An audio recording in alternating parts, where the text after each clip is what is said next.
back. School is just a couple of weeks away, but already many high schoolers are back on the football field training, getting ready for football season, and that means there are some injuries to deal with. That's right. We're talking concussions, and we have our expert, Dr. John Letty. He's Associate Director of Sports Medicine at UB and researches concussions. Now, recently we've heard so much about the awareness of concussions. Hockey has changed their rules as well. Why is the awareness growing? Well, I think over the past 10 years or so, there's been more research on concussions. We know that they're more dangerous than we once thought. There's no such thing as a minor concussion. You know, even a player who gets a ding or a bell ringer, that's a serious event. And there's been better research and education, you know, for parents and kids and coaches to try to recognize when a concussion has occurred.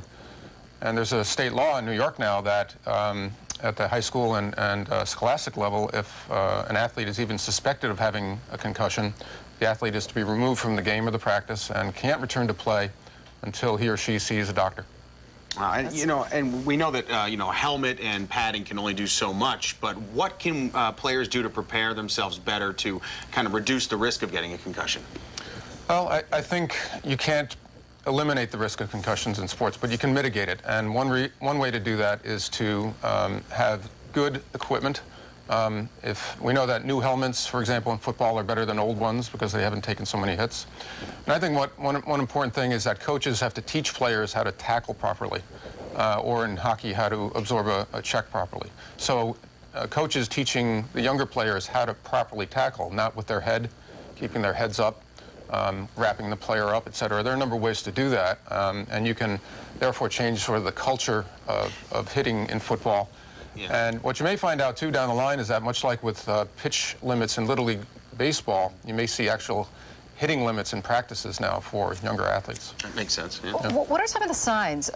Do you have to actually be knocked out for a short time to have a concussion? No, in fact, most sports concussions don't involve being knocked out at all.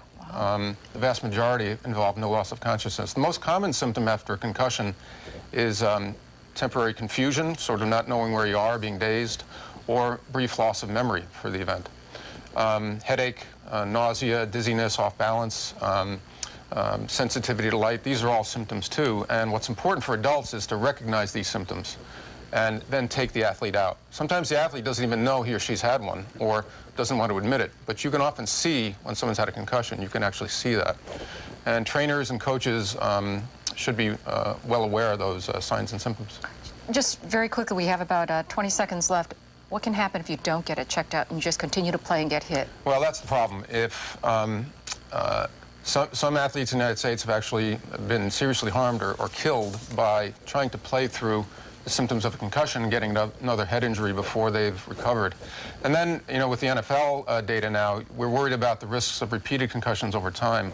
And it may be that you're doing long-term damage to your brain, even when you're young, and you're getting repeated hits and concussions without taking the proper amount of rest and avoiding playing while still having symptoms. All right. Thank you very much. Very informative. We'll hope we don't have to talk to you more throughout the year because of the growing number. Dr. John Letty, thanks so much from the UB Sports Medicine Director, Associate Director. That's right. All right. We're going to